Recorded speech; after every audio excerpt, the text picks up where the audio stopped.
बहू।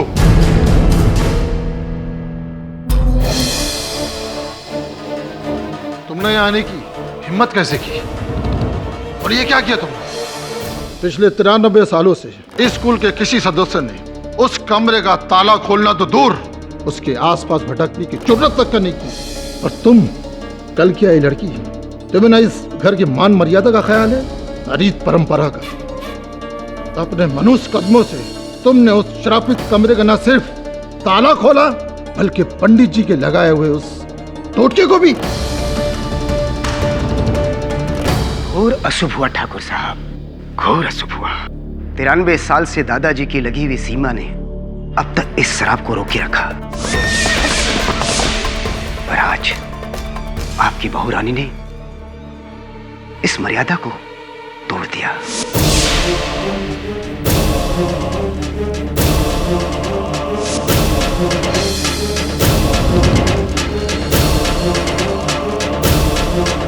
पापा प्लीज, मैं आप सबसे नन्ही की तरफ से माफी मांगता हूँ। ये उसकी नादानी थी। इस इमरती के कहने पे आके उसने ये हरकत की। पापा हुकुम, हमें क्या पता था हमारी बातों का बहू रानी पे इतना असर होगा। हमें माफ कर दीजिए। खूंजा का शराब, अब तो सब मरेंगे बापू साहब।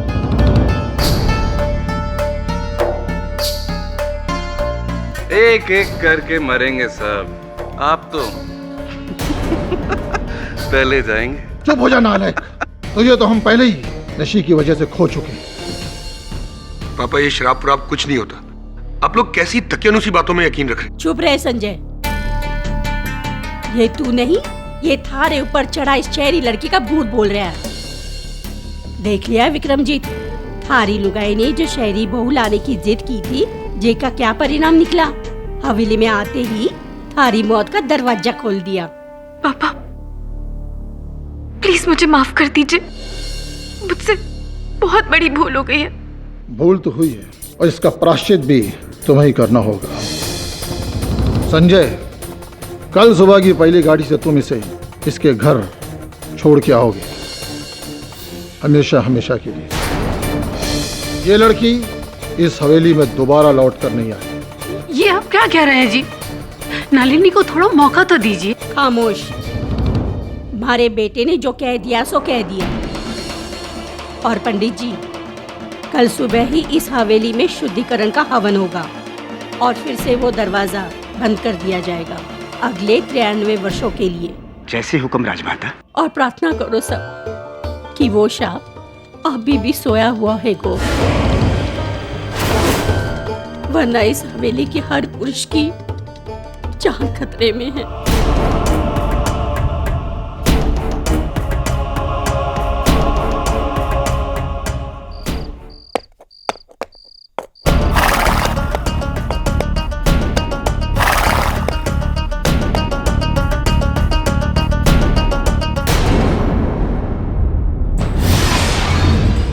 देता हूँ तुझे आज के बाद तेरे घर में पैदा मेरे हाथों मरेगा।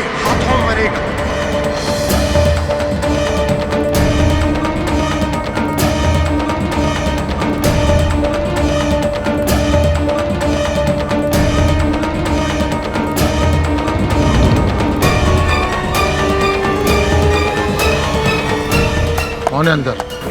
कौन है?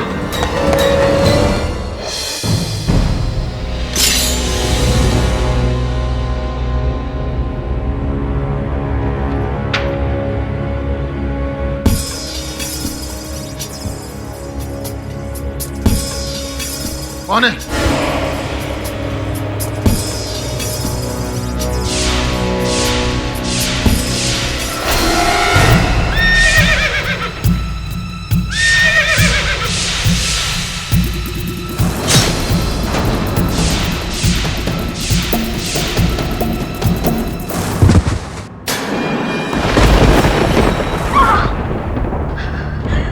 क्या मामा, फिर कोई बुरा सपना देखो क्या? सपना नहीं रतन, कुछ तो हुआ है, कुछ बुरा हुआ है।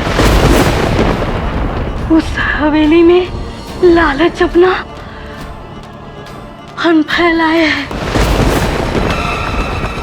बहुत बुरा होने वाला है, बहुत बुरा होने वाला है।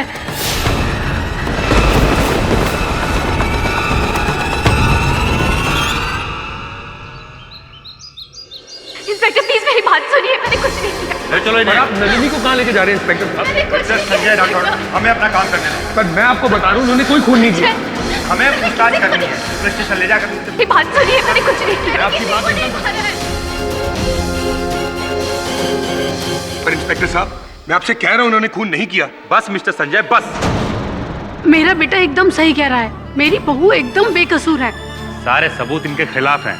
बेहतर ये होगा कि आप कानूनी कार्रवाई में दखलंदाजी ना करें।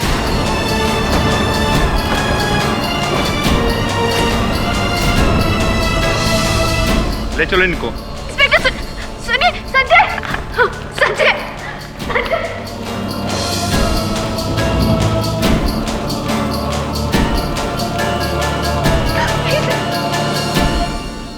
ये कल की छोरी के लेगी मेरे बेटे की जान। मारे विक्रमजीत को तो गुंजा की शाप ने मारा है।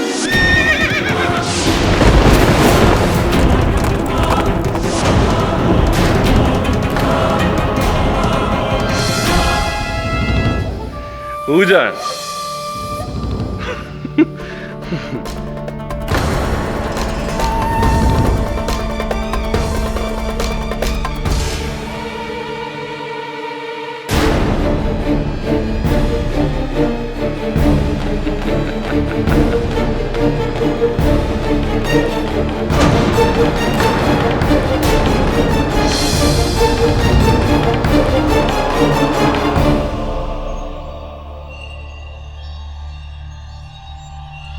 हुकुम। आपके भाई साहब विक्रमजीत सिंह की कल रात किसी ने हत्या कर दी। उसी कमरे में? जी, उसी तांत्रिक हुंजा के कमरे में।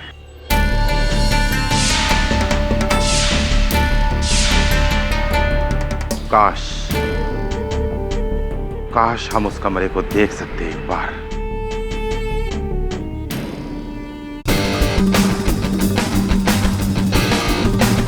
वरुण, ये संजय है, मेरे साथ अजमेर में मेयो कॉलेज में थे। तुम 2-3 वर्ष ही जूनियर थे मुझसे ना? Right. Hi, is everything okay? सब ठीक है? नहीं, सब ठीक नहीं है वरुण। इनकी पत्नी जी नलिनी जी को इन्हीं के पिताजी की हत्या के आरोप में पुलिस ने गिरफ्तार किया है। पर केडी, नलिनी मेरे पिता अपने ससुर का खून क्यों करेगी?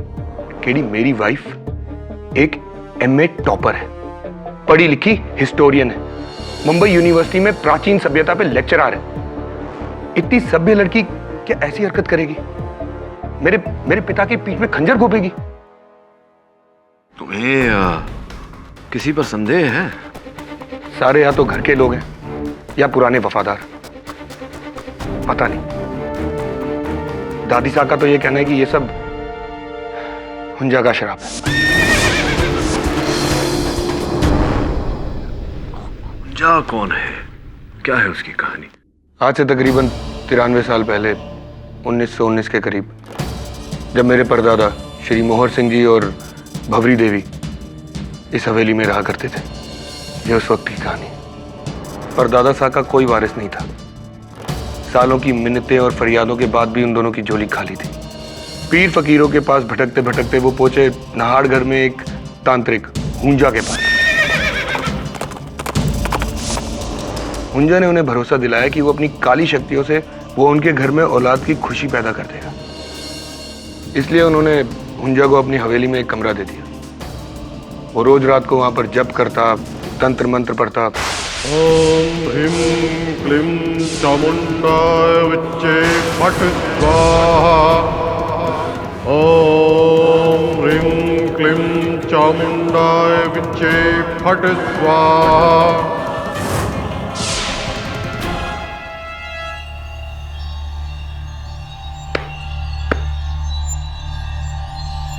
ठाकुर मोहर सिंह, मेरी तपस्या रंग लाई। आज से ठीक 10 महीने और 4 दिन बाद तुम्हारी पत्नी को एक औलाद होगी, एक लड़का, और उसके ठीक 2 साल 3 महीने और 8 दिन बाद फिर एक औलाद होगी, एक और लड़का। पहला लड़का तुम दोनों को मेरी तरफ से उपहार है, और दूसरा लड़का मेरी गुरु दक्षिणा। तुम्हें दूसरे लड़के को मुझे भेंट करना होगा, मेरा मुरीद बनाकर। बोलो, स्वीकार है? और जैसा हुंजा ने कहा वैसा ही हुआ। 10 महीने बाद मोहर सिंह के यहाँ पर एक बेटा हुआ, मेरे दादाजी। घर वालों ने तो हुंजा को अपना भगवान मान लिया, और उसके ठीक 2.5 साल बाद हुंजा की दूसरी भविष्यवाणी भी सच हुई। दादाजी का दूसरा भाई हुआ, जिस पर हुंजा ने फौरन अपना हक जमाया।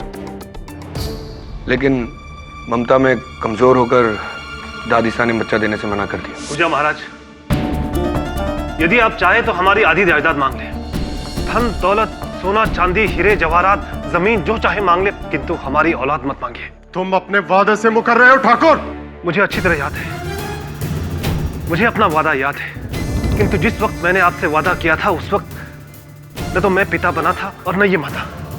माँ बाप के लिए औलाद क्या होती है ये आज हम समझ पाए हैं, इसलिए हमारी आपसे विनती है कि हमारे बच्चों को बख्श दीजिए। घोर अपमान किया है तूने हमारा, घोर अपमान किया है। ये मेरा श्राप कि इस घर में पैदा होने वाला मर्द मर जाएगा, मर जाएगा। और हुंजा ने अपना मन बना लिया था, वो अपनी गुरु दक्षिणा लिए बगैर वहां से नहीं जाने वाला था। उस रात उसने उस बच्चे को वहां से उठा लिया। महाराज, महाराज जागिए, हमारा मुन्ना पालने में नहीं है। क्या कहा? हाँ महाराज, हमारा मुन्ना पालने में नहीं है। प्रताप सिंह, जल्दी घोड़े निकालो। हुंजा, अब मैं तुझे नहीं छोड़ूंगा, नहीं छोड़ूंगा तुझे। मोहर सिंह जी हुंजा के पीछे निकल गए उसको पकड़ने।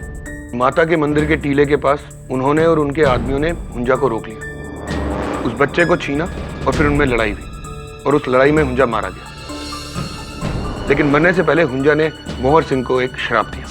ठाकुर मोहर सिंह, मैंने तुझे संतान दी और तूने बदले में मेरी ही जान, तूने मेरी दया देखी, अभी मेरा कहर देख। श्राप देता हूं तुझे, आज के बाद तेरे घर में पैदा होने वाला हर मर्द, हर लड़का मरेगा, मेरे हाथों मरेगा। और इस बात का साक्षी मेरा ही घोड़ा है शमशेर। जितनी शक्तियां मुझ में हैं, मैं अपनी सारी शक्तियां अपने इस घोड़े को देता हूं। जा शमशेर जा।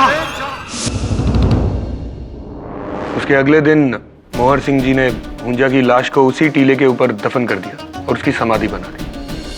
और हमारी हवेली में जो कमरा उन्होंने हुंजा को दिया था, वो कुल पंडित द्वारा शुद्धि करवा के एक टोटका लगवा के उसको बंद करवा दिया गया, और ये हुक्म दिया गया कि ये दरवाजा अब कभी नहीं खुले। और फिर नलिनी जी ने अपनी जिज्ञासा के चलते वो कमरा खोला। उसी समय में उसी कमरे में तुम्हारे पिताजी की हत्या हुई। हैरत की बात यह है, जब तक वो कमरा बंद था हमारा वंश सुरक्षित था, किसी को कुछ नहीं हुआ था। लेकिन जब से वो दरवाजा खुला है, पता नहीं मैं क्या कहूं केडी। या तो ये किसी श्राप के कारण है या किसी इंसान के कारण, मुझे कुछ पता नहीं। लेकिन मैं एक बात जानता हूं, नलिनी ऐसा नहीं कर सकती, वो मेरे पिता को कभी नहीं मार सकती। संजय, अदालत में इस श्राप का विवरण करना तो प्रश्न से बाहर है। अदालत इन बातों में नहीं मानती। पर तुम्हारी बातों के अनुसार मुझे लगता है कि कोई है जो तुम्हारी पत्नी नलिनी को फंसाना चाहता है। ये बात हमें साबित करनी होगी। इसके लिए आपको मेरे साथ मेहरगढ़ चलना पड़ेगा।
व्यक्ति आया था यहाँ जो छड़ी के सहारे चलता है। छड़ी के निशान है वहां। छड़ी? छड़ी तो मेरे चाचा जी इस्तेमाल करते हैं, मेरे पिताजी के छोटे भाई गौरव सिंह जी, पर उनकी और पिताजी की कभी नहीं बनी। पर छोटे हुक्म हुंजा की समाधि पर क्यों आएंगे? वो भी मृत्यु के इतने समय बाद। जो भी आया था यहाँ घोड़े पर आया था। घोड़े की नाल के निशान भी है। शमशेर? शमशेर कौन? हुंजा का घोड़ा। विक्रम सिंह जी, आप भी कैसी बातें करते हैं? एक घोड़े की उम्र 30 साल होती है और ये कहानी 100 साल पुरानी है। आपको क्या लगता है घोड़ा अभी तक जिंदा होगा? कुछ बातें समझ और सूझबूझ से परे होती हैं छोटे हुक्म। मरने से पहले हुंजा ने अपने घोड़े शमशेर से कहा था कि अब उस श्राप का रखवाला वही होगा। उसने अपनी सारी शक्तियां अपने घोड़े को दान में दे दी थी। हवेली में तो अब भी यही कहते हैं कि जिसने एक बार शमशेर को देख लिया वो अगले दिन का सूरज नहीं देखेगा। ये हम अदालत में कह सकेंगे?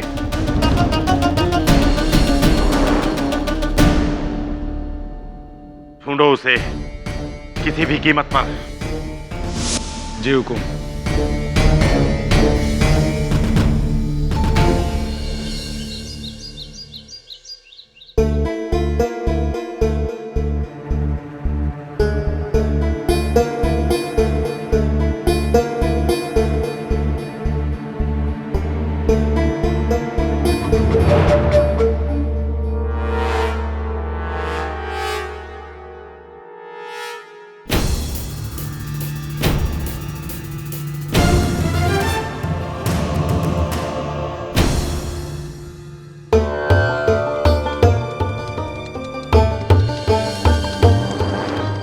हमारे राजमाता, ये हमारी मां सा।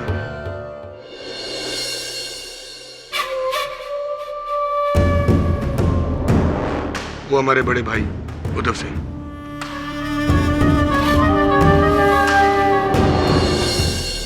यही वो जगह है सर जहां पर पिताजी की लाश मिली अगले दिन। इस कमरे की किसी वस्तु को किसी ने छुआ या हिलाया तो नहीं? नहीं तो बस आखिरी बार मालिनी यहाँ आई थी, उसके बाद पिताजी। हम में से कोई भी यहाँ पर। क्या ये तांत्रिक हुंजा और उसके घोड़े का चित्र है? जी हाँ। लगता है इस चित्र को किसी ने हिलाया है, क्योंकि इसे लटकाने से पीछे दीवार पर जो आकार पड़ी है वहां से ये तिरछा है। पर हुंजा की तस्वीर कोई क्यों हिलाएगा?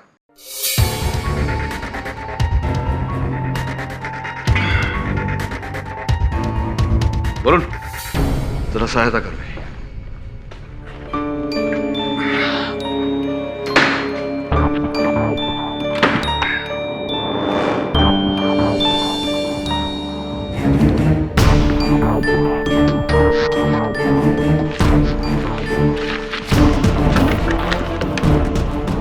ये तो कोई कानूनी कागजात है।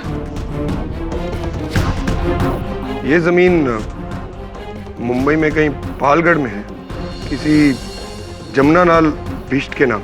जानते हैं आप इन्हें? नहीं, मैं तो पहली बार ही सुन रहा हूँ। इनफैक्ट पापा ने भी कभी इनके बारे में कोई बात नहीं की। सर, आपको लगता है इस जमीन के पेपर्स का ठाकुर विक्रमजीत की हत्या से कोई कनेक्शन है? कुछ प्रश्नों के उत्तर अदालत में दिए जाते हैं। हुकुम, आज से 93 साल पहले सन 1919 में राठौर राजघराने को हुंजा नाम के तांत्रिक ने श्राप दिया था कि इस राजघराने का हर मर्द दर्दनाक मौत मरेगा। ये मेरा श्राप कि इस घर में पैदा होने वाला मर्द मर जाएगा।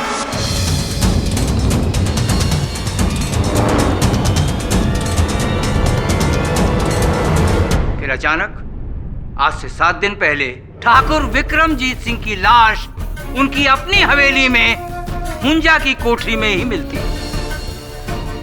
और उनकी पीठ पर ये शाही खंजर घुपा हुआ था।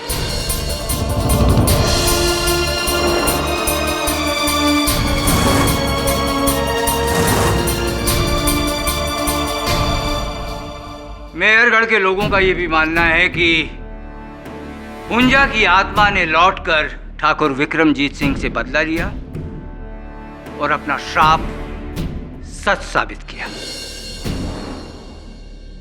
पर 100 बात की एक बात, आज के युग में मैं और आप इस कहानी पर कैसे विश्वास कर सकते हैं, जबकि ये कहानी कुछ और ही बयान कर रही है। हुकुम, इस खंजर पर किसी तांत्रिक हुंजा के निशान नहीं, इस लड़की की उंगलियों के निशान।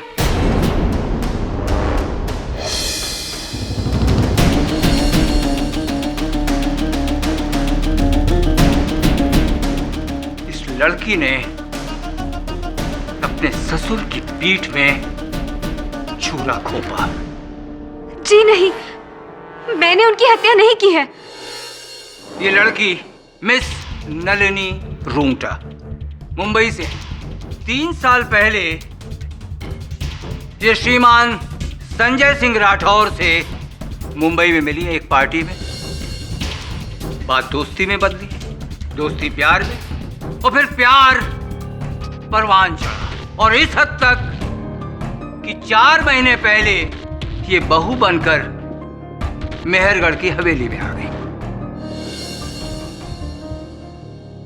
और तब से आज तक इन्होंने इस हवेली के कायदे कानून और रस्मों तक का पालन नहीं किया, जबकि ये उल्टे। जज साहब, प्लीज मैं कुछ कहना चाहती हूँ। सर, मैं एक हिस्टोरियन हूँ और बचपन से ही मुझे प्राचीन काल और इतिहास का बहुत शौक रहा है। और जब शादी करके मैं इस हवेली में आई तो हमारी नौकरानी इमरती से मुझे उस बंद कमरे के रहस्य के बारे में पता चला।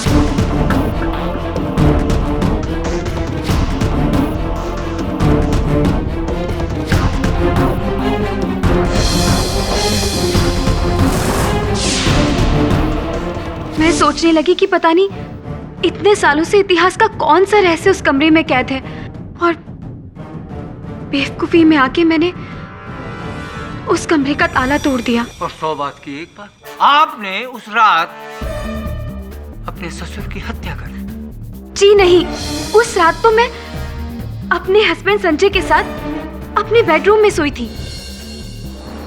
तो फिर इस खंजर पर आपकी उंगलियों के निशान कैसे? इस खंजर पर इनकी उंगलियों के निशान इस कारण है क्योंकि सर्वप्रथम बार जब ये उस कक्ष में गई थी, इन्होंने मेज पर से ये खंजर उठाई। स्पष्ट है कि इसी बात का लाभ उठाकर किसी ने इन्हें फंसाया है।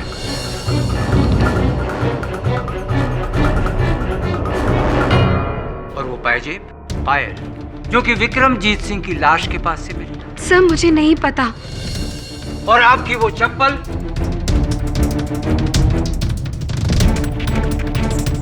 ये चप्पल जिसपे विक्रमजीत सिंह के खून के निशान। मुझे नहीं पता ये सब कैसे। तो आपके पास एक ही जवाब बचा है कि मैं नींद में थी, उठी, मैंने खंजर उठाया और विक्रमजीत सिंह का खून कर दिया। मिस्टर झांझर, हत्या का उद्देश्य क्या है इस केस में? क्यों करेगी ये अपने ससुर की हत्या? क्या प्राप्त होगा इन्हें ऐसा करके?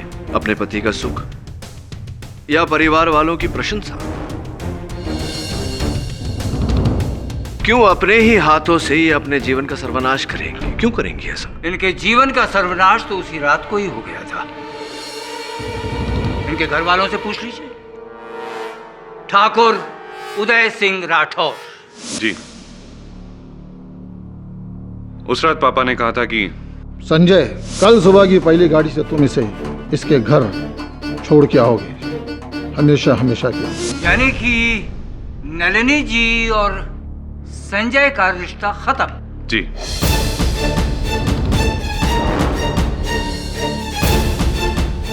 आपको नहीं लगता कि इस घटना के बाद नलिनी जी के मन में आपके पिता के प्रति घृणा, नफरत बढ़ गई हो?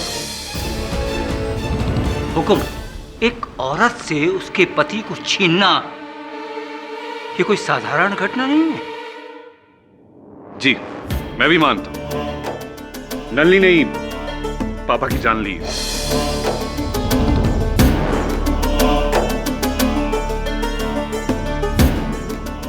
केवल यही वजह नहीं थी, असल वजह कुछ और ही थी। असल वजह थी मिस नलिनी, आपने ये विवाह प्रेम की भावना से नहीं बल्कि प्रतिशोध लेने की भावना से किया था। ये क्या कह रहे हैं आप? आप यहाँ आई थी विक्रमजीत सिंह की हत्या करने। क्या बकवास कर रहे हैं आप? ऑर्डर ऑर्डर, बैठ जाइए मिस्टर भनोट। मिस्टर झंझर, आपने ये जो आरोप लगाया है ये जितना संगीन है उतना ही रहस्यमय है। कृपया कर जरा समझाएंगे हमें क्या कहना चाहते हैं आप? नलिनी जी, जमुना लाल बिष्ट नाम सुना है आपने?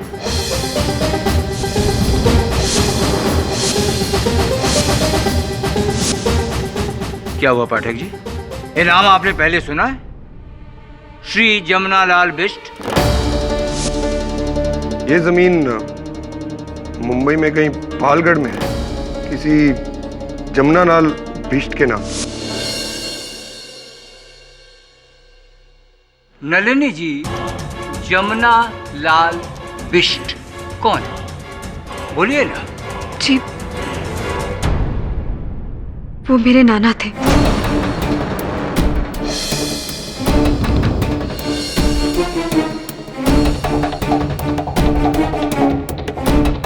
आज से 30 साल पहले मुंबई के बाहर उनकी करीब 400 एकड़ जमीन थी, पालघर के पास। जी, हमारी पुश्तैनी जमीन, खेत, हवेली। आजकल उसका मालिक कौन है? मुझे नहीं पता। आप जानती?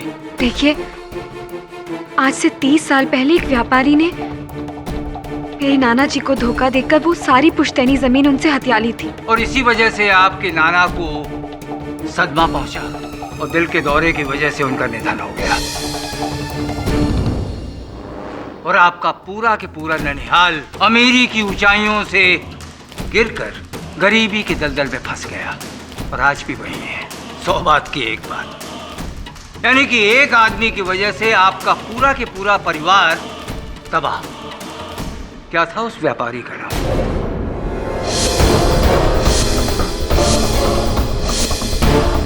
नलिनी जी, मैं उस व्यापारी का नाम पूछ रहा हूं।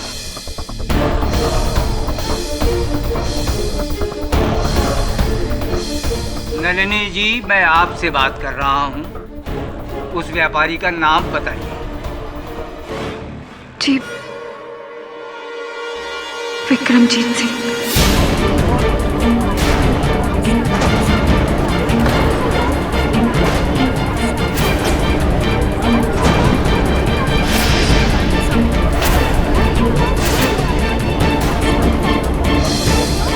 Vikramjit Singh Rathore. Silence in the court. अब समझे पाठक जी, नलिनी जी ने इस घर में शादी क्यों की? अपने नाना को उसका हक दिलाने के लिए और ठाकुर विक्रम सिंह को उनके किए की सजा देने के लिए।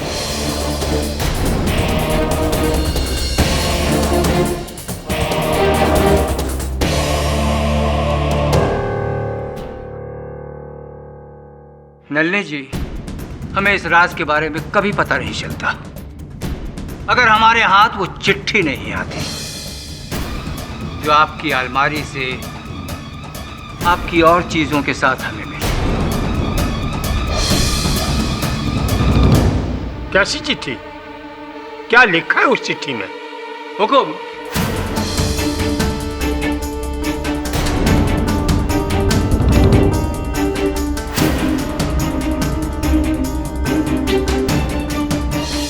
ये चिट्ठी नलिनी जी ने अपनी नानी को अपनी शादी के 3 दिन बाद लिखी थी।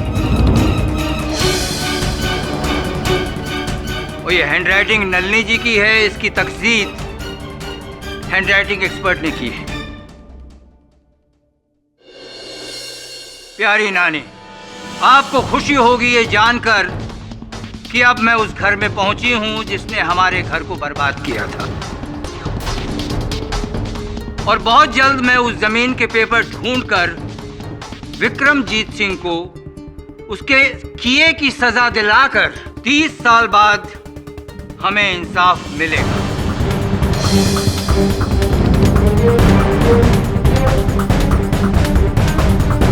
और ये है इसका इंसाफ, वो खंजर।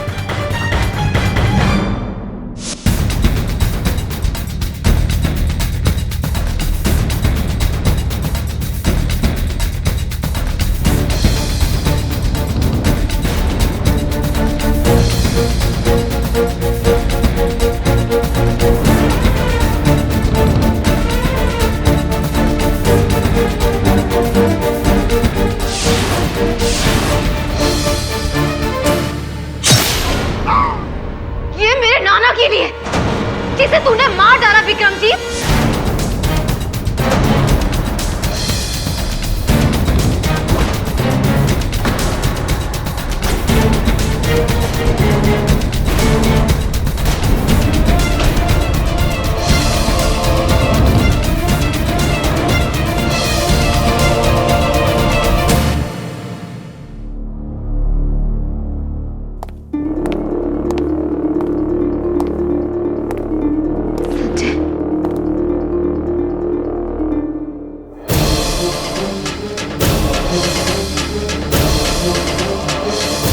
एक बार मुझसे कहा था कि तुम्हें इंसाफ चाहिए।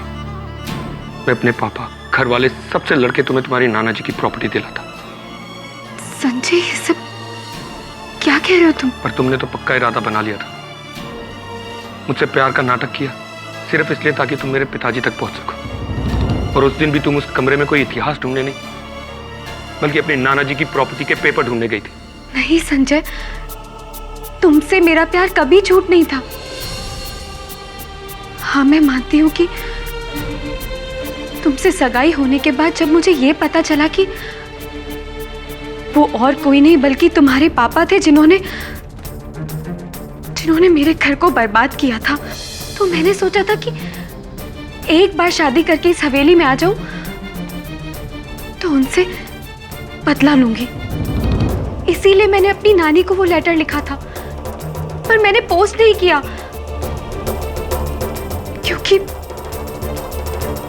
क्योंकि मैंने अपना इरादा बदल लिया था। मैं तुम्हें दुख नहीं देना चाहती थी।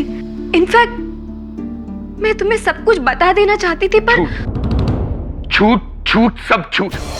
मुझे तुम्हारी किसी बात पे कोई भरोसा नहीं। उदय भैया शुरू से कहते थे कि पिताजी का खून तुमने किया, और मैं तुम्हें बचाने के लिए शहर गया, केडी के पास गया। तुमने मुझे बहुत बड़ा धोखा दिया, बहुत बड़ा। Sanjay, Sanjay listen to me. Sanjay, मैंने नहीं मारा उनको। संजय,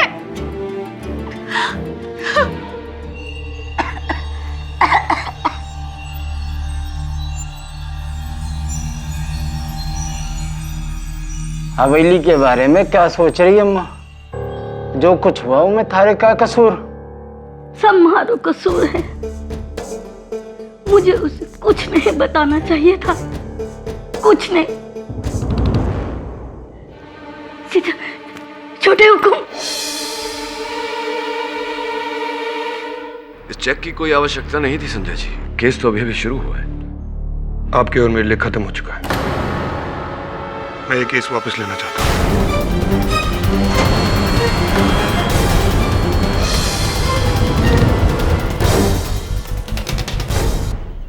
लेकिन जिसकी दुहाई देके मैं आपके पास आया था, उसी पे मुझे खुद यकीन नहीं रहा, तो आप केस लड़के क्या करेंगे? आप यहाँ आए उसके लिए आपका बहुत बहुत शुक्रिया, पर अब आप यहाँ से जा सकते हैं। नलिनी को उसकी किए की सजा कानून देगा। देखिए संजय जी, नलिनी ने यहाँ से जा सकते हैं मिस्टर पाठक।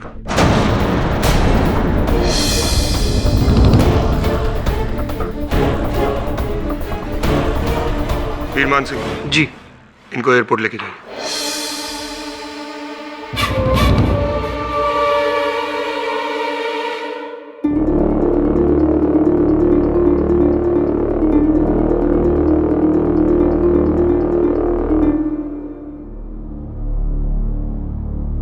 ये सब पहली बार है। बिना केस सॉल्व किए हमें वापस लौटना पड़ रहा है। It's always the first time, Varun. अच्छा हुआ आप वापस जा रहे हो केडी साहब, वरना दोनों ही सूरतों में आपकी हार होती। ना ही आप नलिनी बहू को बचा सकते हो और ना ही तांत्रिक होजा को पकड़वा सकते हो।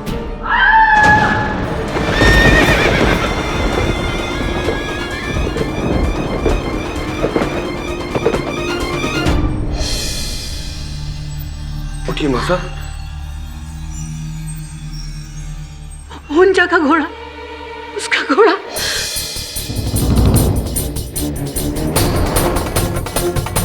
शमशेर, मासा ये क्या बात कर रही हैं आप?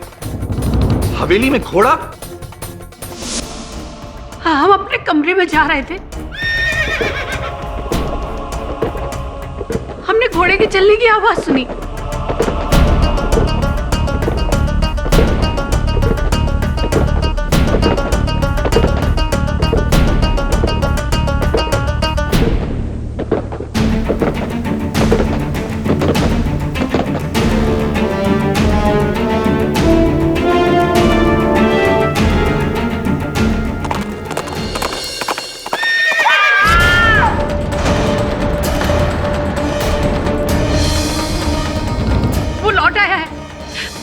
का घोड़ा, उसका श्राप, उसका घोड़ा, वो लौट आया है। कहाँ देखा था आपने उस घोड़े को? यहाँ। लेकिन अजय यहाँ तो घोड़े के होने का कोई चिन्ह नहीं, कोई निशानी नहीं। अचानक हवेली में घोड़ा आएगा कैसे, आकर गायब कैसे हो गया? तुम यहाँ हमारे पोते के बुलावे पर आए थे, पर इब रुकोगे हमारे कहने पर।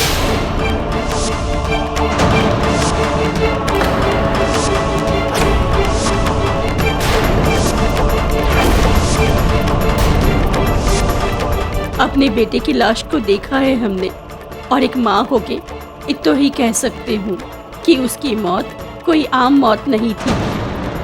थारे को हमारे बेटे के हत्यारों को ढूंढना ही होगा। विनती है, फिर चाहे वो इस दुनिया का हो या किसी और दुनिया का।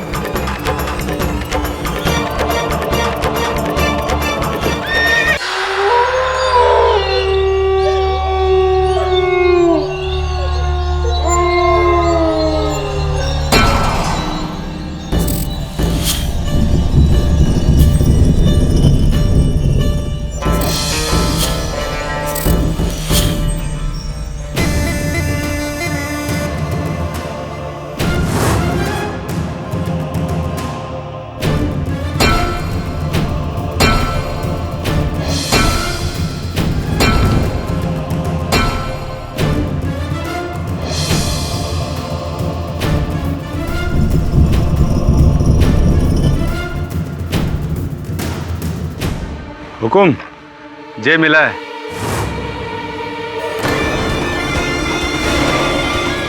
लगता है हमसे पहले कोई और यहाँ आया था। राजमाता ने हमें इस हवेली में रोक तो लिया, पर तांत्रिक के घोड़े की स्टोरी, सर इस हवेली में घोड़ा कहाँ से आ सकता है? चल।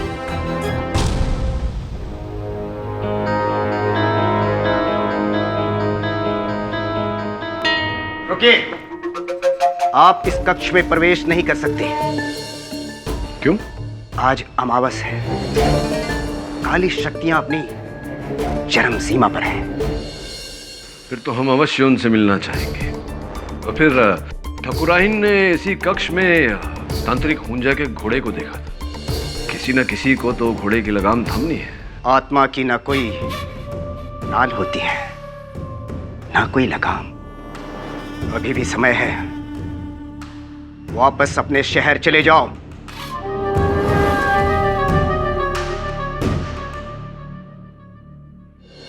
पूरा आत्मा की तरह डायलॉग बोलता है।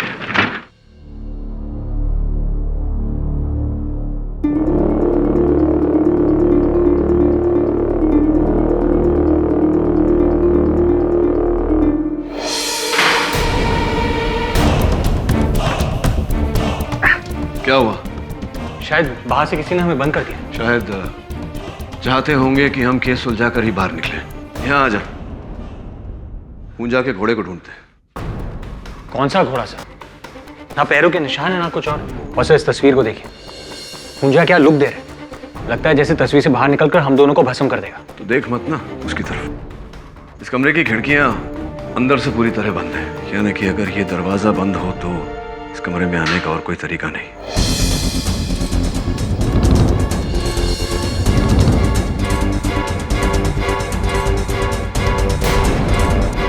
वो डिब्बा देख रहे हैं,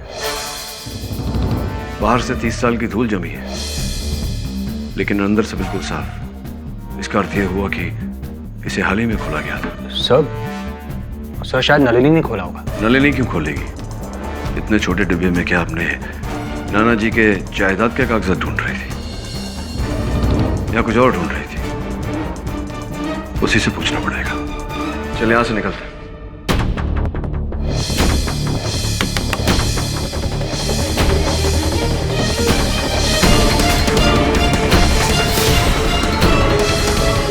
ये दरवाजा किसी ने दरवाजा बंद कर दिया था बाहर से इसके जरिए। वो तो हम यहाँ से गुजर रहे थे तो। आपने वास्तव में इस कक्ष में वो घोड़ा देखा था? वो बहू रानी, वैसे आपने यहाँ रुककर बहुत अच्छा किया। इस हवेली में कुछ ऐसा हो रहा है जो नहीं होना चाहिए। क्या आपको लगता है मैं उस कमरे में नाना जी की जमीन के पेपर्स लेने गई थी? सर मुझे तो ये तक नहीं पता है कि वो पेपर्स उस कमरे में थे। हाँ उसी कमरे में थी, तांत्रिक हुंजा के तस्वीर के पीछे। और वो तस्वीर हिलाई भी गई थी। पर मैंने उस तस्वीर को हाथ तक नहीं लगाया। जानता हूं आप चाहती तो भी उसे हिला नहीं पाती। उस तस्वीर के पीछे से कागजात निकालने के लिए मुझे वरुण की सहायता लेनी पड़ी थी। उस कमरे में एक जेवरों का डिब्बा था, उसे छुआ था आपने? नहीं तो। कौन है जो वहां कुछ ढूंढ रहा था?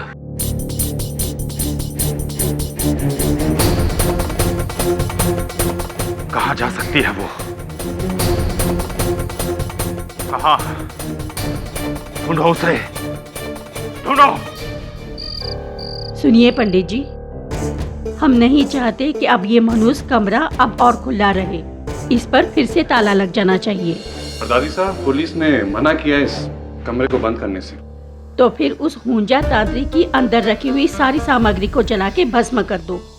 हम नहीं चाहते कि उसका साया भी पड़े हमारी हवेली पर। जी राजमाता, हम आज ही हुंजा की सारी सामग्री इस कक्ष से बाहर फेंक देते हैं। चलिए।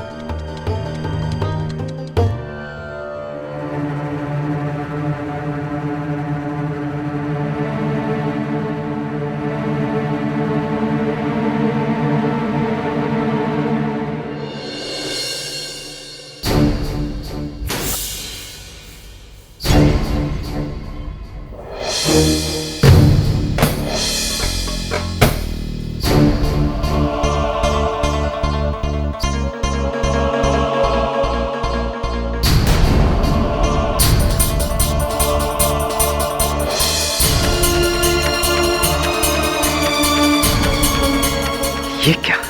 हमें तो पता ही नहीं था। राजमाता को बताना होगा।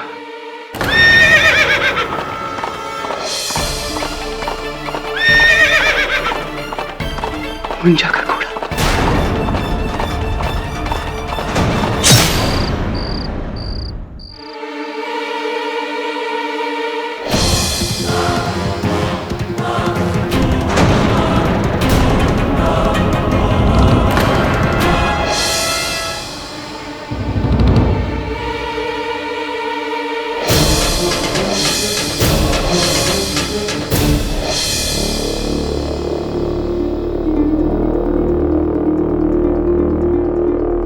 Okay mister Verma.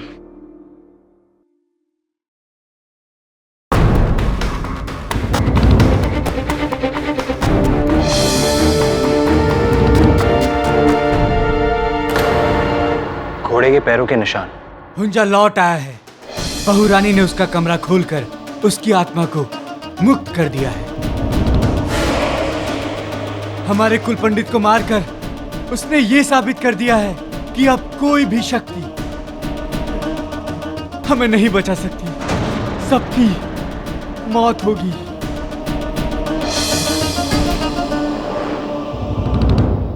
ये मिट्टी मैंने कहीं देखी है। ऐसी मिट्टी तो पंडित जी की लाश के पास मिली थी। और ये समाधि का जो पत्थर है ये हिला हुआ है। कोई इस समाधि को क्यों खोलना चाहेगा? कोई नहीं, स्वयं हुंजा। ये आप क्या कह रहे वीरमान जी? एक मरा हुआ इंसान अपनी समाधि से कैसे बाहर निकल सकता है? It's not possible. वहां देखिए, वो निशान। किसी ने इस समाधि के पत्थर को लोहे के सलिए से खोलने की कोशिश की है।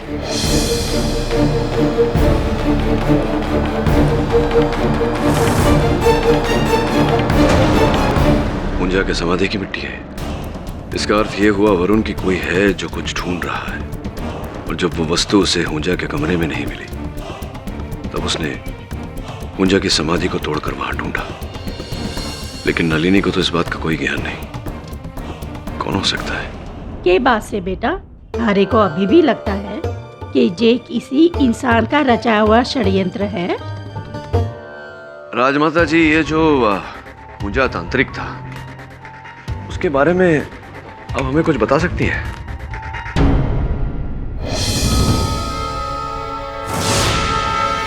बस यही कि वो हुंजा नाहरगढ़ इलाके से हमारे यहाँ आए थे। क्या आज भी नाहरगढ़ में उनका कोई रिश्तेदार, कोई परिजन है? नहीं बेटा, लेकिन यहाँ से 150 किलोमीटर दूर देवगांव में उसकी भांजी दुर्गा रहती है। सुना से कि हुंजा के परिवार का इकलौता जीवित सबूत वही बुढ़िया से। पर क्या खोज रहे हो तुम हुंजा के बारे में? जी नहीं, मैं हुंजा के बारे में नहीं खोज रहा। मैं उस व्यक्ति को खोज रहा हूँ जो हुंजा के बारे में खोज रहा है। राजमाता, दुर्गा का पता है आपके पास? दुर्गा देवी हमारी नानी है साहब, और हुंजा हमारी नाना के मामा थे। अब हमारा उनसे कोई लेना देना ना है। देखो, मेहरगढ़ हवेली में हुई मौतों के बारे में तुमने पढ़ा ही होगा। लोगों का कहना है कि हुंजा फिर से जिंदा होकर वापस आ गया। मरा हुआ इंसान फिर से जिंदा हो गया साहब। हमें इससे कुछ नहीं लेना देना, हमें माफ करो साहब। राजमाता का कहना है कि सिर्फ तुम्हारी नानी हुंजा के बारे में जानती है, उसके रहस्यों के बारे में जानती है। कोई है जो हुंजा के कमरे में कुछ ढूंढ रहा है। उसकी समाधि तोड़कर उसकी लाश निकालने की कोशिश में। लाश? हुंजा के पास कुछ अमूल्यवान कीमती चीज थी जो कोई आज उसे ढूंढ रहा है। उस छोरे को हमारे पास ले आ बेटा। आइए साहब।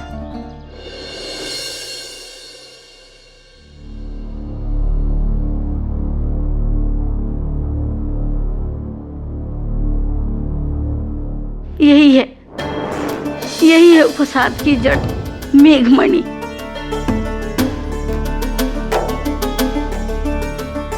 मेघमणि ये वो जादुई पत्थर है जो बादलों में बनता है, आसमां में, जो केवल देवी देवताओं के पास होता है। पूजा मामा ने अपने तंत्र और सिद्धि से इसे प्राप्त किया था। कुछ खास शक्ति थी इस पत्थर में? शक्ति? पूजा मामा की सारी काली शक्तियों का एकमात्र केंद्र यही पत्थर था बेटा। जिसके पास ये पत्थर होता है वो सब कुछ कर सकता है। दुनिया की सारी शक्ति उसके पैरों में समा जाएगी। रंग को राजा बना देता है ये पत्थर। अम्मा, मुझसे पहले कोई और आया था यहाँ आपसे मेघमणि के बारे में पूछने के लिए? हवेली में से सेवक जरीबा। हाँ साहब, हम गए थे उस बुढ़िया दुर्गा से मिलने, मेघमणि का पता करने के लिए। लेकिन हुकुम इसमें हमारा क्या कसूर है? हम तो सेवक हैं। हमें कहा गया था मेघमणि का पता करो, तो हम चले गए पता करने। किसने भेजा था आपको? जी, वीरमन सिंह जी। योर ऑनर, मैं वीरमन सिंह जी को कटघरे में बुलाना चाहता हूं। एक मिनट, ये कोई मेघमणि के खोज की कहानी नहीं है। ये विक्रमजीत के कत्ल का केस है, कत्ल का। बिल्कुल ठीक कह रहे हैं प्रोसिक्यूटर साहब, योर ऑनर। ये विक्रमजीत सिंह जी की हत्या का केस है और मुझे पूरा विश्वास है कि विक्रमजीत सिंह जी की हत्या इसी मणि को पाने के लिए की गई है। कोई इस बहुत ही अमूल्य पत्थर के द्वारा शक्तिशाली बनना चाहता था, योर ऑनर।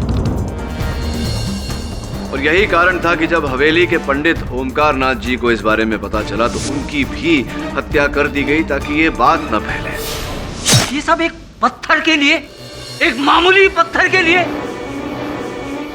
वाह, वेरी गुड। और इसे आप साबित कैसे करेंगे? करूंगा मिस्टर झांझर, अगर आप करने देंगे तो। Excuse me, your honour, ADC Viraman Singh. जी, मैंने ही जरीबा को उस हुंजा की भांजी दुर्गा देवी के पास भेजा था, ये पता करने के लिए कि वो मेघमणि कहाँ है। क्यों? 90 वर्ष बाद अचानक उस मणि के बारे में आपकी जिज्ञासा क्यों जागी? उस पत्थर के बारे में तो हमारे बाप दादा हमें बताते थे। इतने सालों से हम इसी सोच में थे कि कब वो पत्थर, वो मणि हमारे हाथ लगेगी और हम एक नौकर से साहूकार बन जाएंगे। तो क्या पता लगाया आपने उस पत्थर के बारे में? वो पत्थर इसी हवेली में हुंजा के कमरे में था। ऐसी तो उस पत्थर को, उस मणि को पाने के लिए आपको वो कक्ष खोलना पड़ता, इसीलिए आपने जरीबा और इमरती द्वारा बेचारी नलिनी जी को फंसा दिया। अपनी बंदूक इनके कांधे पर रखकर चलाई, इनसे वो कमरा खुलवाया ताकि अंदर दाखिल होकर आप वो मणि ढूंढ सके। साहब, वीरमन सिंह जी ने हमसे कहा था कि छोटी बहू को उस कमरे के बारे में और हुंजा के किस्से सुनाते रहना, उसे हमेशा उकसाते रहना, उस कमरे का दरवाजा खोलने के लिए।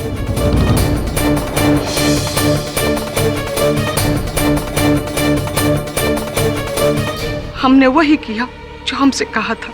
बोलिए वीरमन सिंह जी, अब तो जरीबा और इमरती ने भी कहा है कि आप ही ने उन दोनों को काम पर लगाया था। जी, बहुरानी के जरिए हम वो कमरा खुलवाकर मेघमणि तक पहुंचना चाहते थे। जी जी जी, और नलिनी जी ने वो कक्ष खोला, आप अंदर दाखिल हुए उस मणि को ढूंढने, किंतु दुर्भाग्यवश ठाकुर विक्रमजीत सिंह जी आ गए और उसके बाद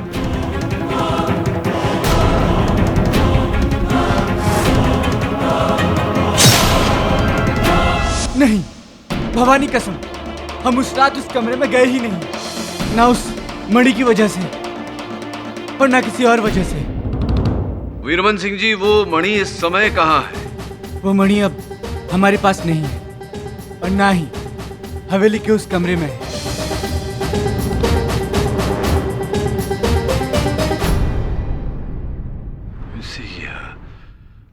वीरमन सिंह जी, क्या यह संभव है कि वो मणि तांत्रिक हुंजा के गले में पड़ी हुई हो और उनके साथ उस मणि को भी गाड़ दिया गया हो उनकी समाधि में?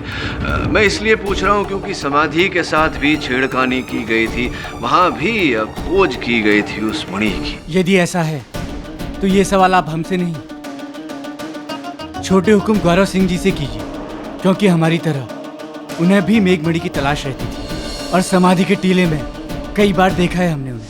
हाँ, हम मानते हैं कि हम भी कई बरसों से हुंजा की उस मेघमणि की तलाश में हैं। लेकिन इसमें अपराध क्या है? कोई अपराध नहीं। अरे 100 बात की एक बात, अरे उस रात तो आप हवेली में थे ही नहीं, और जब आप वहां नहीं थे तो आप विक्रमजीत सिंह को कैसे मार सकते हैं? हाँ, कैसे मार सकते हैं, किंतु ये बात तो सच है कि आप तांत्रिक हुंजा की समाधि पर अक्सर जाते थे और आप ही ने उनकी समाधि को खुलवाया। जी हाँ, हमने उस समाधि को खुलवाया उस मणि की तलाश में, लेकिन हमें लगता है कि हमसे पहले ही उस मणि को वहां से किसी और ने चुरा लिया और इसीलिए हमें उस तावीज का केवल आधा हिस्सा मिला, वो भी बिना पत्थर के। तो क्या लगता है आपको गौरव सिंह जी, किसने चुराया होगा वो पत्थर, वो मणि? पता नहीं, लेकिन वो जो भी है इस हवेली का ही एक सदस्य।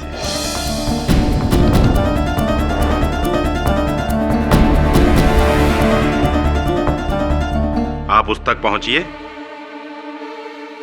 हमारे भाई का कातिल आपको अपने आप मिल जाएगा। कातिल कोई और नहीं, ये लड़की है जिसने अपने नाना के जमीन के कागजात के लिए वो दरवाजा खोला। झांझर, उन कागजों के बारे में ना नलिनी जानती थी ना कोई और, प्रश्न मेरा आपसे ये है कि वो कक्ष तो 90 वर्षों से बंद था, तो 30 साल पुराने जो कागज थे वो उस कक्ष के अंदर लगे हुए उस चित्र के पीछे कैसे आ गए? पाठक जी, हो सकता है कि 30 साल पहले विक्रमजीत सिंह ने उन कागजात को वहां रखा हो सकता है। अब भले ही उस दरवाजे पर ताला लगा हो, वो कक्ष पूरी तरह से चारों तरफ से बंद हो, विक्रमजीत सिंह जी तो उस हवेली के मालिक थे, चाहे जो कर सकते थे, किंतु ऐसा है नहीं।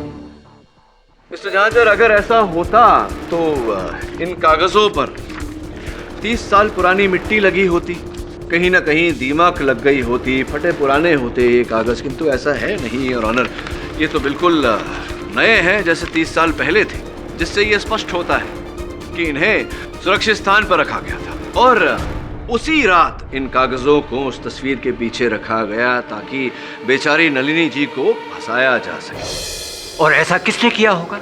ऐसा करेगा वही व्यक्ति जो उसी रात उस कक्ष में दाखिल हुआ था, 2 कारणों से। प्रथम, नलिनी जी को फंसाना, द्वितीय, उस नागमणि को खोजना। लेकिन मिस्टर पाठक, उस कमरे में नलिनी जी के अलावा किसी ने किसी और को नहीं देखा। विचित्र बात है, ठाकुराइन संदली जी का कहना है कि उन्होंने वहां तांत्रिक पूजा के घोड़े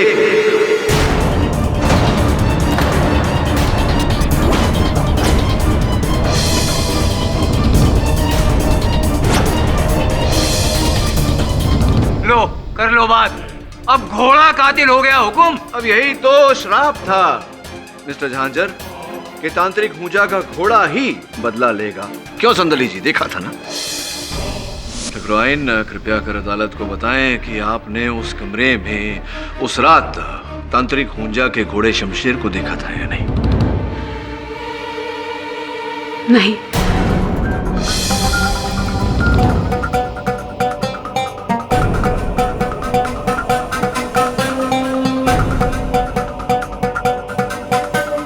नहीं, अर्थात आपने तो बताया, झूठ क्यों बोला था आपने सबसे? तो क्या करती मैं? संजय ने आपको केस छोड़कर जाने के लिए कह दिया था और आप हवेली छोड़कर जा भी रहे थे, और ऐसा होता तो मेरी बहू नलिनी को कोई नहीं बचा पाता। आपको रोकने के लिए ही मैंने झूठ बोला। अर्थात मुझे रोकने के लिए? हाँ, ताकि राजमाता को लगे ये वाकई जो घटनाएं हो रही हैं सब एक चमत्कारिक घटनाएं हैं, और उनका नलिनी के ऊपर से शक थोड़ा कम हो जाए। और ऐसा हुआ भी। मेरे झूठ बोलने से उन्होंने आपको हवेली में रोक लिया।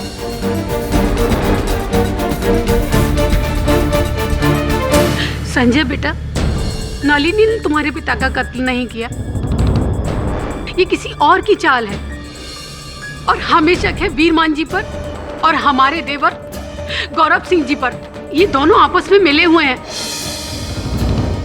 इन दोनों की मिली भगत ने मेघमणि के पत्थर को ढूंढने के लालच में इन्होंने हमारे पति को मार डाला।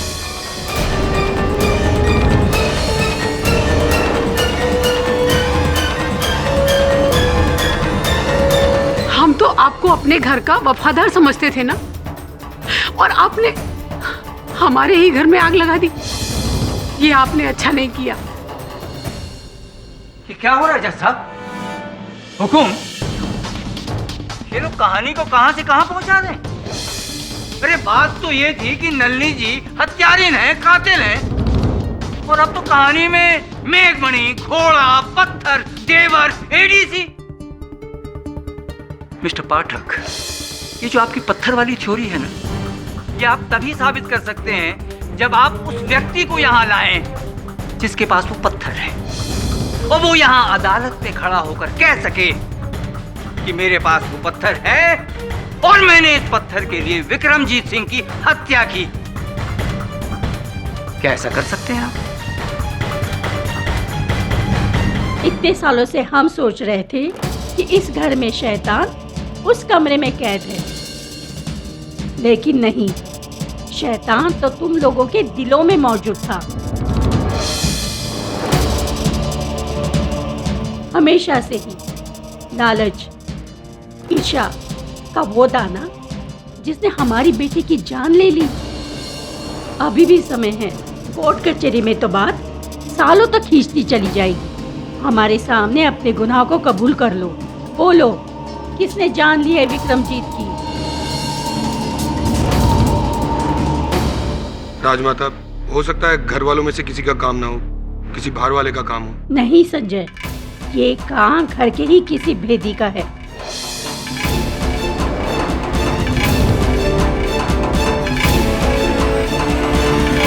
हमें बस तुम दोनों की चिंता है और दुआ करते हैं कि जल्दी से जल्दी केडी पाठक इस केस को सुलझाकर नलिनी को रिहा करा दे। और तुम दोनों ने बेवजह ही उस बेचारी नलिनी के ऊपर शक किया। आप चिंता मत कीजिए माँ साहब, बहुत जल्द सब ठीक हो जाएगा। तुम आके साथ रहे और मैं अभी आया।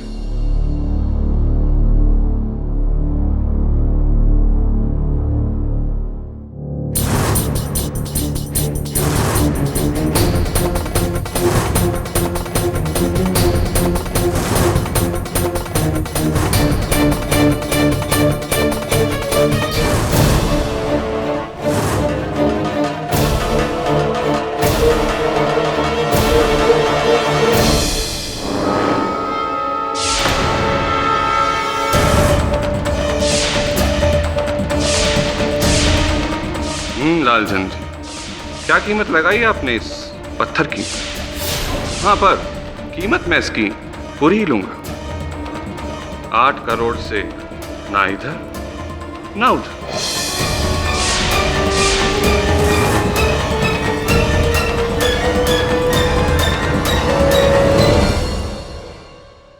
इस मेघमणि को लेकर सॉरी, अजीब आदमी है।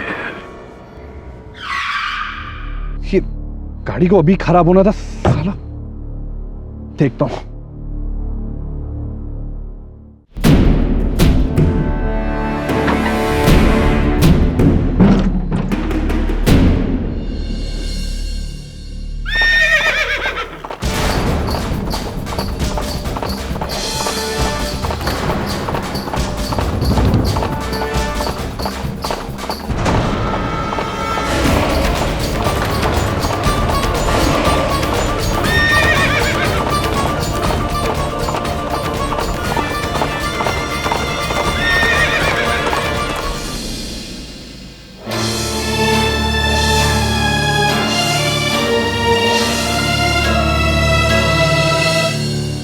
इंस्पेक्टर, ये खुदा जी का फोन।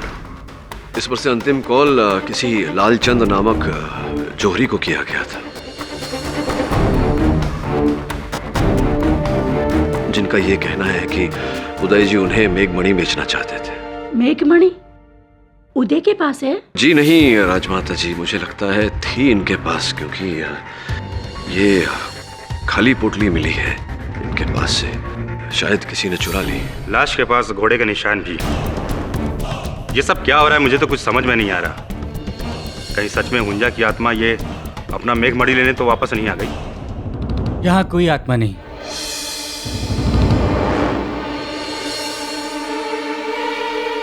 हमें क्षमा कर दें राजमाता, इन सभी मौतों के जिम्मेदार हम ही हैं।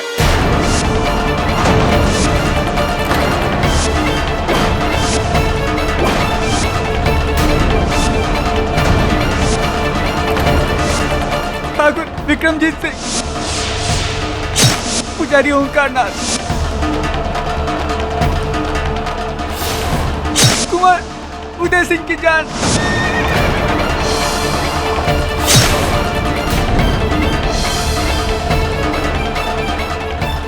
उस मेघमणि ने ली। वो मेघमणि कहाँ है? मेघमणि कहाँ है? केडी साहब, अबे जो भी कहेगा पुलिस थाने में जाकर कहेगा। चलो वीरमान सिंह। वीरमान सिंह जी, आपने अचानक अपना जुर्म कबूल कर लिया, इसके पीछे कोई विशेष कारण?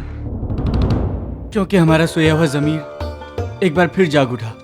राठौर परिवार के लिए हमारे बाप दादा, हमारी पुश्तों ने जाने दी, सदियों से उनका नमक खाया, उनके वफादार रहे, लेकिन हमारे एक लालच की वजह से लाशों के ढेर लग गए। तो सचमुच आपने विक्रमजीत सिंह जी की हत्या की है? हम गुनहगार हैं और हमारी सजा मौत होनी चाहिए। अब आपकी सजा क्या होगी ये तो अदालत ही सुनाएगी आपको। पश्चाताप में आपको क्या करना है ये मैं आपको बताता हूँ। सुनिए। क्या बात है केडी बेटा, तुमने हम सबको यहाँ क्यों बुलाया है? आप सबको एक विशेष बात बतानी थी। आपके एडीसी वीरमन सिंह जी ने पुलिस के सामने स्वीकार किया है कि सारी हत्याएं उन्हीं ने की है, और गुप्त रीत से मुझे बताया है कि वो जानते हैं मेघमणि कहाँ है। दरअसल ये पत्थर पहले उदय सिंह जी के हाथ लग गया था और बड़ी चतुराई से एडीसी वीरमन सिंह जी ने उसे वहां से चुराया, उसकी जगह में एक नकली पत्थर रख दिया। नकली पत्थर? तो इसका मतलब उदय जो पत्थर जौहरी को बेचने जा रहा था वो? जी वो नकली ही था।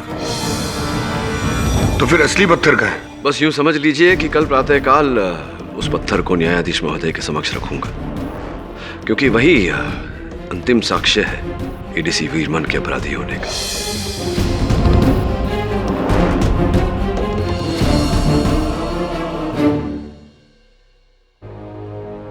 सर, आप कहाँ जा रहे हैं? चल तुझे असल मेघमणि दिखाता हूँ।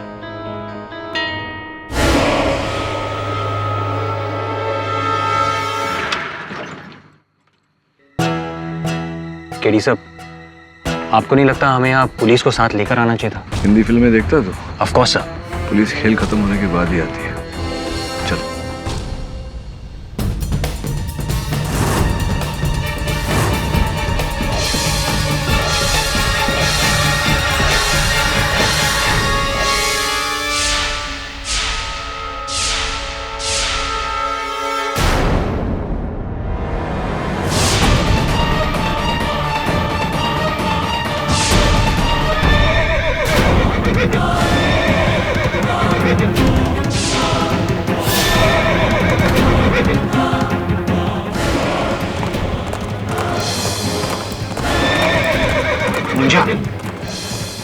ऊंजा नहीं, ये कोई दूंजा है तो इस पत्थर की चमक से खींचा चला रहा है।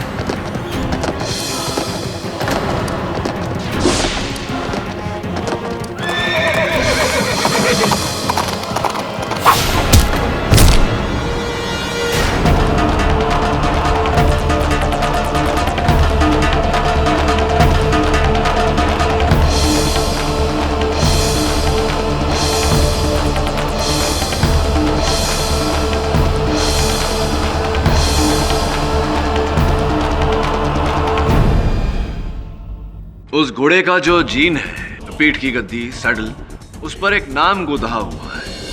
वो नाम आपका है गौरव सिंह जी। क्या घोड़ा अभी आप ही का है? जी वो हमारा ही घोड़ा है, बादल। असी तो आप अपने घोड़े बादल को शमशेर बनाकर वहां लाते थे, उस कमरे में वहां दौड़ाते थे? जी नहीं, बादल तो हर रात दूसरे घोड़ों के साथ अस्तबल में रहता है, हमारे रक्षक नत्थू की निगरानी में। तो नत्थू साहब, बादल आपकी निगरानी में रहता है। संभवतः आप ही थे जो कल रात बादल पर सवार होकर आए थे मुझ पर हमला करने। आप ही थे क्या ऊंजा के रूप में? नहीं साहब। आप नहीं थे? श्योर? जी आप मेरे यकीन मानिए, हम नहीं थे। अच्छा, पर बादल तो आपकी निगरानी में रहता था, तो फिर उसे अस्तबल से कौन लेकर जाया करता था? वो हम नहीं थे, वो तो जरीबा था, विक्रमजीत सिंह का नौकर। वो हमारे सगे मामा का लड़का है। वो कहता था कि उसे घोड़ा चलाना सीखना है, बस कुछ पैसों के लिए मैं उन्हें घोड़ा देता था।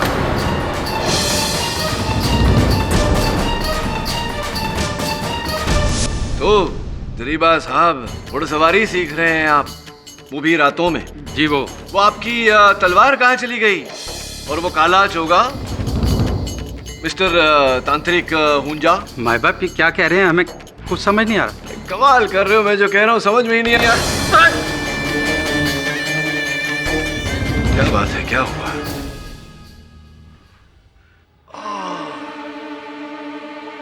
याद आया, ये वही कांधा है जिस पर आप कल रात उस घोड़े पर से गिरे थे।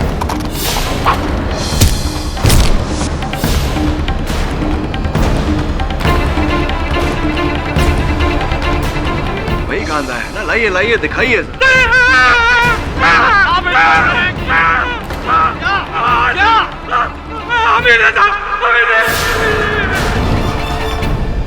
तुम पाठक साहब, एडीसी वीरमन ने वो जो बयान दिया, वो सारा जुर्म उसने जो कबूल किया, वो हाँ, वो उनके मन में जो घटनाएं घट रही थी उसका पश्चाताप था। किंतु जब मैंने उनसे कहा कि उन्हें प्रायश्चित करना चाहिए तो मेरी बात को वो समझे, मान गए वो मेरी बात। तो तांत्रिक हुंजा उर्फ जरीबा उर्फ काले चोगे में घुड़सवार भी स्पष्ट हो चुका है कि ठाकुर उदय सिंह राठौर की हत्या आप ही ने की। जी हाँ।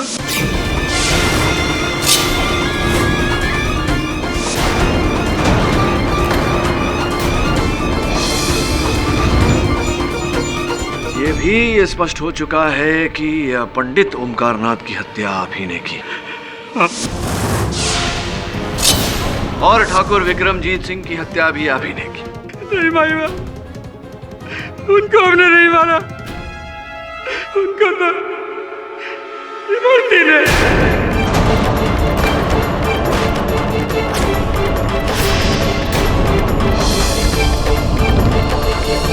हाँ, इमरती जी ने उन्हें मारा, लेकिन ये षड्यंत्र का रचयिता केवल इमरती तो नहीं, आप दोनों की मिली भगत है, आप दोनों की मिली जुली रास लीला। माए बाप, जब वीरमन सिंह जी ने हमें मणि के बारे में बताया तो हम दोनों के मन में लालच आ गया, लालच का पर्दा छा गया था हमारी आंखों पर। और उस रात जब छोटी बहू कमरा खोलने गई तो इमरती से रहा न गया, वो बिना किसी को बताए चुपचाप कमरे में चली गई और मेघमणि ढूंढने लग गई।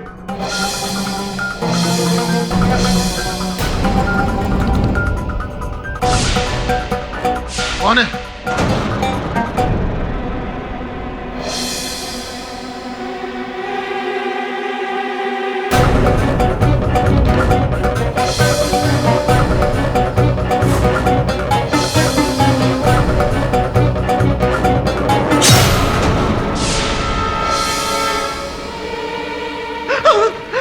अरे ये क्या कर दिया तूने?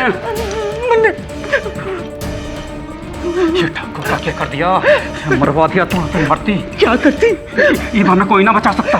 मैं डर गई थी, कहीं हुकुम ने मैंने देख लिया तो इसलिए। अरे अब इसका क्या करें? अब क्या होगा? जरा मुझे बचा ले, मुझे बचा ले।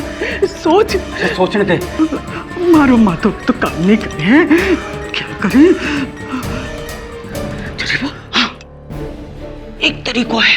बोल बोल। छोटी बहू के कमरे में मैंने एक चिट्ठी देखी थी, उसमें 400 एकड़ जमीन के बारे में लिखा था और वो जमीन के कागज ठाकुर साहब के कमरे में है। बस ये मने रास्ता मिल गया इमरती। वो कागज में ठाकुर के कमरे से निकाल के इस कमरे में कहीं रख देता हूँ। और छोटी बहू तो गई काम से, तो एक काम कर, खून लेके उसकी चप्पलों पे लगा डाल। और ध्यान रखिए, मैं अभी गया और अभी आया।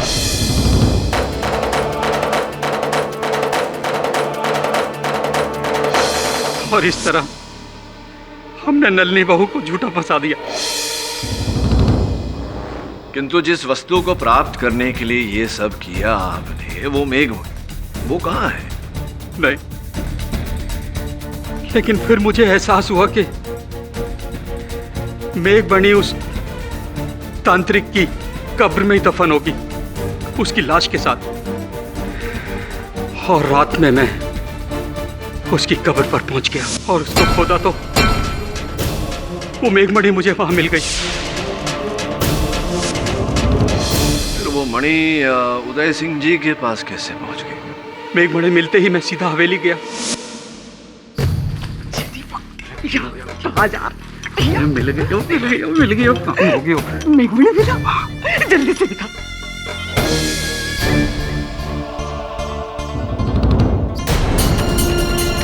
क्यों? हवेली आते में लगता है पत्थर कहीं गिर गया, और वो पत्थर हवेली में ही कहीं गिर गया और छोटे हुकुम को मिल गया।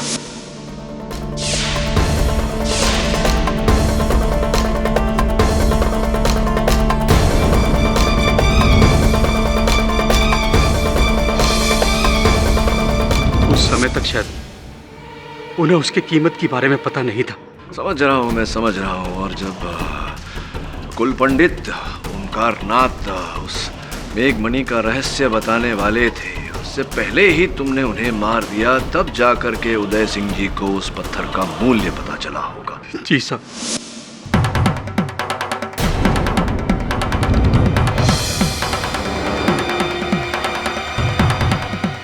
और उस रात जब छोटे हुकुम उस मणि को बेचने जा रहे थे, हमने रास्ते में उनको मार डाला और वो पत्थर छीन लिया। पर वो तो नकली था। अरे नहीं नहीं जरीबा जी, वो तो असली पत्थर था। नकली पत्थर तो ये रहा मेरे पास, ये देखिए।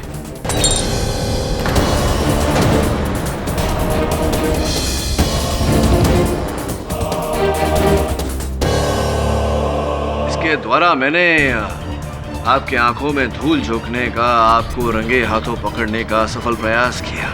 मतलब मेरे पास जो पत्थर था वो असली था? जी। और मैं तुम्हारी बातों में आकर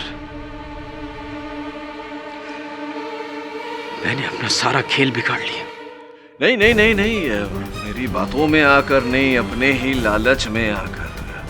अब ये जो लालच है जो आपने देखा, इसका भुगतान आपको और इमरती जी को एक साथ करना पड़ेगा।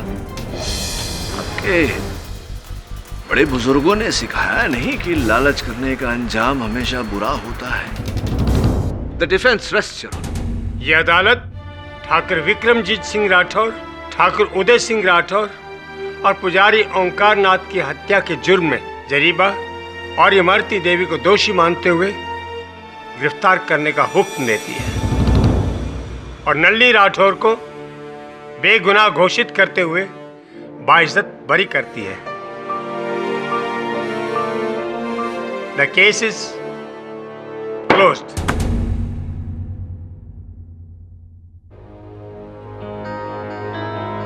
पाठक साहब, 100 बात की एक बात। कभी कभी एक बात में से 100 बातें निकल आती हैं। क्यों?